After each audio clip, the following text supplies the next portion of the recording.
اعوذ باللہ من الشیطان الرجیم بسم اللہ الرحمن الرحیم۔ کیسے ہیں سب؟ امید کرتے ہیں آپ سب خیریت سے ہوں گے۔ آج کا جو ہمارا موضوع ہے وہ ہے نماز اور نماز کے فضائل۔ نماز دین کا ستون ہے، جو ہمیں بھائی وسیم صاحب اس سے بھی زیادہ آگاہ کریں گے۔ نماز کس طرح سے پڑھنی چاہیے اور اس کا طریقہ کیا ہے اور اس کی برکت کیا ہے اور اس کے فضائل، یہ سب باتوں سے بھائی وسیم صاحب ہمیں آگاہ کریں گے۔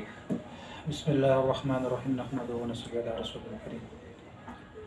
اللہ جل جلالہ نے جتنے بھی احکامات جاری کیے وہ دنیا پر جبرائیل علیہ السلام کے ذریعے زمین پر اتارے، اور جب نماز کا تحفہ دینا تھا تو اللہ جل جلالہ نے آسمانوں پر اپنے نبی کو اٹھایا، اپنے پاس بلا کر اللہ نے جل جلالہ نے نماز کا تحفہ دیا۔ 50 نمازیں تھی، پھر موسیٰ علیہ السلام چھٹے آسمان میں ملے، میری قوم پر 2 نمازیں تھی، وہ نہیں پڑھ سکتی تھی، یہ 50 نمازیں آپ کی امت کیسے پڑھے گی، اس کو کم کروائیے۔ پھر وہ 5 کم کرتے کرتے کرتے 5 پر آ گئی۔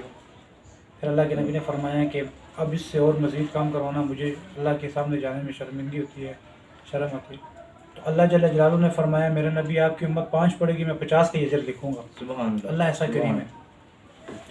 اور نماز کے اندر جو ہم سورۃ فاتحہ پڑھتے ہیں، اس سورۃ فاتحہ پڑھنے کا جو اجر ہے، یہ جو 4 آسمانی کتابیں ہیں، تورات، زبور، انجیل، قرآن پاک، ان 4 آسمانی کتابوں کا پڑھنے کے برابر 1 مرتبہ سورۃ فاتحہ آپ نے پڑھی نماز کے بیچ میں، الحمدللہ رب العالمین، گویا 4 آسمانی کتابیں پڑھنے کے برابر اجر آپ کے اعمال نامے میں لکھ دیا گیا۔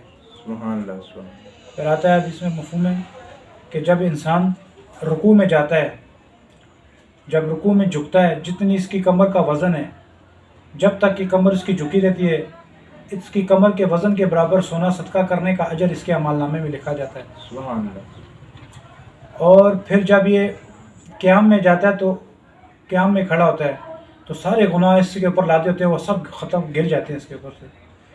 اور پھر جب یہ سجدے میں جاتا ہے تو اللہ کے قدموں میں سر ہوتا ہے۔ سبحان اللہ۔ اور سب سے زیادہ انسان جو قرب حاصل کرتا ہے وہ سجدے کی حالت میں اللہ کے قدموں میں سر رکھ کے اللہ کا قرب حاصل کرتا ہے۔ سبحان اللہ۔ اور پھر جب اتحیات کی مقدار میں بیٹھتا ہے،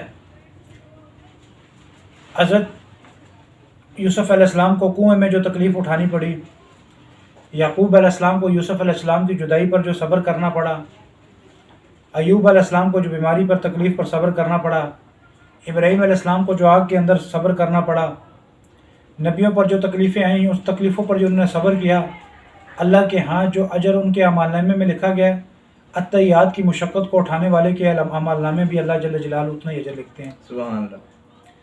تو میرے بھائی کو عیسیٰ علیہ السلام ایک مرتبہ ایک جگہ سے گزر رہے تھے تو ایک پہاڑ کو دیکھا تو اس کی ایک چٹان پھٹی، اس چٹان میں سے ایک چٹان اور نکلی، پھر وہ چٹان پھٹی، پھر ایک اور چٹان پھٹی، اس میں سے ایک ضعیف بزرگ سفید بال، سفید داڑھی، سفید لباس میں اللہ کی عبادت میں مشغول۔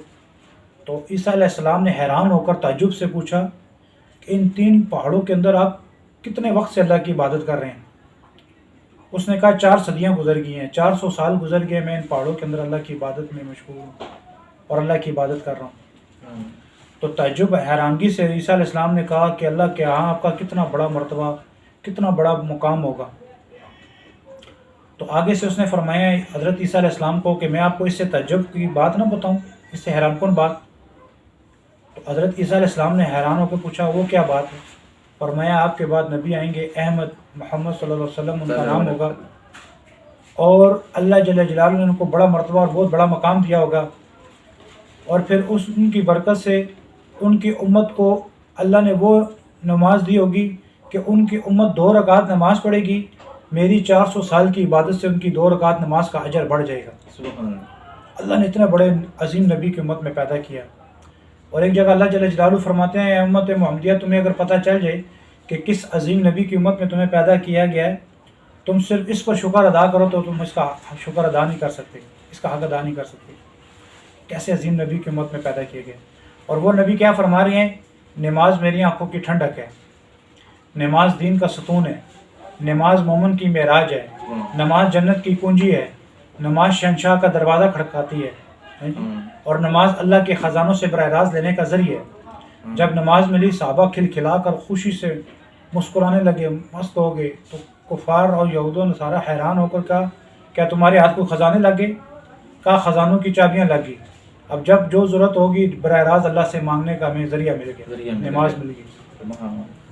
تو میرے بزرگوں، یہ نماز ایسا قیمتی سرمایہ ہے کہ اس نماز کے ذریعے بڑے بڑے مسائل اللہ کے نبی نے حل کروائے۔ جب کوئی خوفناک طوفان آتا، سیاہ کالے بادل آتے، چاند گرہن ہوتا، اللہ کے نبی نماز کی طرف متوجہ ہوتے۔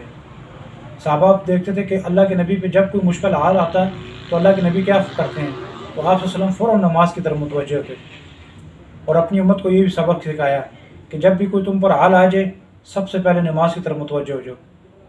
ایک صحابی آیا، یا رسول اللہ علیہ وسلم بخار ہے، فرمایا نماز پڑھو، نماز میں شفا ہے۔ ایک اور آیا، یا رسول اللہ علیہ وسلم پیٹ میں درد ہے، فرمایا نماز پڑھو، نماز میں شفا ہے۔ اسی طرح میرے بزرگوں، ایک صحابی کے گھر میں غلہ ختم ہو گیا تو بیوی سے اس نے کہا کہ تم بھی نماز پڑھو، میں بھی نماز پڑھتا ہوں، اللہ اس نماز کی برکت سے ہماری ضرورت پوری کرے گا۔ بیوی نے نماز پڑھی، وہ خود مسجد میں گئے، نماز پڑھ کر واپس آئی۔ کہا کوئی کھانے کا انتظام ہوا؟ بیوی نے کہا کچھ بھی نہیں۔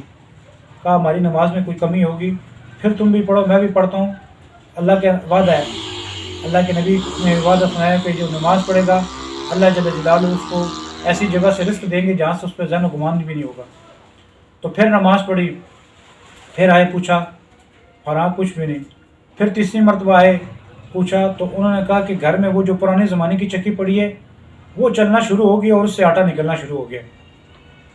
اب وہ اس چکی چلنا شروع ہو گئی، اس سے آٹا نکلنا شروع ہو گیا۔ انہوں نے گھر کے برتن ایک رکھا بھر گیا، دوسرا رکھا بھر گیا، تیسرا چوتھا، حتیٰ کہ سارے گھر کے برتن فل ہو گئے اور اس پرانے زمانے کی چکی چلتی جی ہے اور اس سے آٹا نکل رہا ہے۔ انہوں نے حیران ہو کر دیکھا کہ اوپر سے ہم دانے ڈال نہیں رہے تو آٹا کہاں سے نکل رہا ہے۔ جب وہ پارٹ اٹھا کر دیکھا تو وہ ایک ہی دانہ تھا جس کو پسا اللہ کی قدرت نماز کی برکت سے وہ ایک آٹے سے، ایک دانے سے اللہ نے سارے گھر کے برتن کو کر دی۔ پھر جب یہ واقعہ اللہ کے نبی کے پاس وہ صحابی یہ رسول نے سنانے کے لیے گئے تو آپ صلی اللہ علیہ وسلم نے فرمایا اگر وہ تم پارٹ نہ اٹھاتے تو وہ اس سے قیامت تک آٹا نکلتا رہتا۔ تو نماز کے ایسے میرے بزرگوں، ایک صحابی لشکر پر جا رہے، لشکر میں جاتے وقت ان کی سواری مر گئی، تو باقی صحابہ نے کہا تم اپنا سامان ہماری سواریوں پہ رکھ لو، چلو تم ہمارے ساتھ بیٹھ جاؤ تو ہم تمہیں جو ہے نا اپنے ساتھ لے جاتے ہیں۔ اس نے کہا تم اپنا لشکر لے کر پہنچو، میں تمہارے پاس پہنچ جاؤں گا۔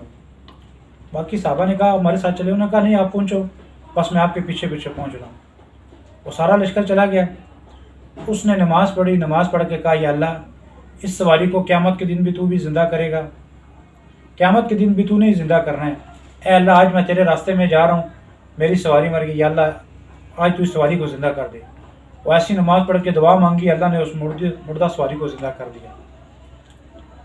ایک صحابی نے زمین خریدی، زمین خریدنے کے بعد بنجر زمین، اپنے غلام کو کہا مسلح لے کر آؤ، لوٹا لے کر آؤ، وضو کیا مسلح کا، پھر نماز پڑھی، اور پھر نماز پڑھنے کے بعد کہا کہ اب دیکھو کہ کھدائی کر کے دیکھا تو وہاں سے چشمہ جاری ہو گیا۔ پھر اسی طرح کا ایک اور صحابی کا واقعہ ہے کہ ان کی زمین تھی اور اس میں جو ہے نا بارش نہیں ہو رہی تھی، بارش کی ضرورت تھی، انہوں نے مصلی بچھایا، 2 رکعت نماز پڑھی اور غلام کو بھیجا گھوڑے پر سوار ہو کر، کہا جا کر دیکھ کر آؤ کیا کوئی بارش آئی؟ اس نے کہا یا کوئی نہیں آئی جی۔ پھر 2 رکعت پڑھی، فرمایا دیکھ کر آؤ، اس نے کہا جی ایک چھوٹا سا بادل کا ٹکڑا آیا ہوا ہے۔ پھر پڑھی، کہا دیکھ کر آؤ۔ جب وہ تیسری مرتبہ جا کر اس نے دیکھا تو اس بارش ہو رہی تھی، تو واپس آ کر پوچھا کہ کہاں تک بارش ہو رہی تھی؟ کہا خدا کی قسم صرف آگ پہ باغ کے اوپر بارش ہو رہی تھی، اس کے علاوہ کسی جگہ پہ بارش نہیں ہو رہی تھی۔ ایسا نماز کے ذریعے اللہ سے مسئلہ حل کراتے تھے۔ تو یہ نماز میرے بزرگوں موت کے بعد کا سرمایہ ہے کہ جب انسان کو قبر میں ڈالا جائے گا سب ساتھ چھوڑ کر چلے جائیں گے، نماز، قرآن پاک، یہ روزہ اور یہ صدقہ جو ہاتھ سے دیا ہوا ہے اور یہ جتنے بھی نیک عمل ہیں، یہ طاقتور خوبصورت شکل میں آ کر اس میت کی چاروں طرف سے اس کو گھیرے میں لے لیں گے۔ ایک گردن سانپ نکالے گا ڈسنے کے لیے تو سرانے کی طرف سے آئے گا، قرآن پاک اس کو روک دے گا کہ دفعہ ہو پرے ہو کہ یہ دنیا میں مجھے پڑھتا ہوا آیا۔ دوسری طرف سے آئے گا سانپ، گردن نکالے گا، نماز روک دے گی کہ میری نماز کی مشقت یہ اٹھاتا آیا ہے دنیا میں. تیسری طرف سے آئے گا وہ شام گردن نکال کر تو روزہ روک دے گا. روزہ کہے گا میں نے اس کو بھوکا پیاسا رکھا تھا, جا پر ہٹ جا, دنیا میں اس کو میں نے بھوکا پیاسا رکھے رکھا. تیسری طرف سے وہ گردن نکالے گا شام, جو قدم بار بار مسجد کی طرف اٹھے وہ روک دیں گے. صبر ایک کنارے پر بیٹھا ہوگا. اب یہ چاروں طرف سے جو ہے نا شام مایوس ہو کر واپس لوٹ جائے گا. صبر آ کر ان سب کا شکریہ ادا کرے گا, اللہ جزائے خیر دے تمہیں, تم سب نے اس کا ساتھ نبھایا اور اس کے قریب عذاب کو آنے نہ دیا. اب میں قیامت کے دن اس کے اعمال نامے میں تل کر اس کا جنت کا فیصلہ کرواؤں گا. تو کہنے کا مقصد ہے میرے بزرگوں, یہ نماز, یہ قرآن, یہ اللہ کا ذکر, یہ رمضان کے روزے, یہ سب یہ ہے نا موت کے بعد کے ساتھی اور سرمایہ ہیں. یہ جنت تک جانے کا راستہ ہے, سامان ہے, ساز و سامان ہے. لا الہ الا اللہ ایمان ہے, محمد رسول اللہ اسلام ہے. اللہ کے احکامات کو نبی صلی اللہ علیہ وسلم کے نورانی مبارک طریقوں پر پورا کرنے کا نام دین ہے. یہ دنیا قیمتی نہیں, اللہ کے نبی کی ذات قیمتی. اس دنیا سے نکلنے والا سونا چاندی قیمتی نہیں, اللہ کے نبی کے بدن مبارک سے نکلا ہوا ہر عمل قیمتی. ایک سنت کو زندہ کرنا 100 شہیدوں کے برابر اجر ہے فتنہ فساد کے زمانے میں. تو میرے بزرگوں, اللہ کے نبی کی سنتوں کو اپنائیں, اپنے بدن پر اپنائیں, اپنے جسم کے اندر, اور اپنی عملی شکل میں لائیں. کھانا پینا بیٹھنا اٹھنا ہر چیز ہم نے کرنی ہے, ہماری ضرورت ہے, لیکن اس کو ہم اللہ کے نبی کے طریقوں پر کریں گے, یہی ہمارا عبادت بن جائے گا. حضرت علی سے یہودی نے پوچھا آپ کتنے وقت عبادت کرتے ہیں؟ انہوں نے کہا ہم 24 گھنٹے عبادت کرتے ہیں. کہا آپ کھاتے پیتے سوتے نہیں ہیں؟ فرمایا ہمارا ہر عمل اللہ کے نبی کے طریقوں پر ہوتا ہے, اس کو عبادت میں لکھا جاتا ہے. تو سب کوشش کریں گے نا انشاءاللہ اللہ کے احکامات نبی کے سنت طریقوں کو صحیح کر اس پر عمل کر کے اس کی دعوت زیادہ سے زیادہ لینے کی کوشش کریں گے نا انشاءاللہ. آمین. اللہم صلی علی سیدنا و مولانا سبحانک ربک رب العزت عما یصفون والسلام علی المرسلین والحمد للہ رب العالمین. السلام علیکم ورحمۃ اللہ.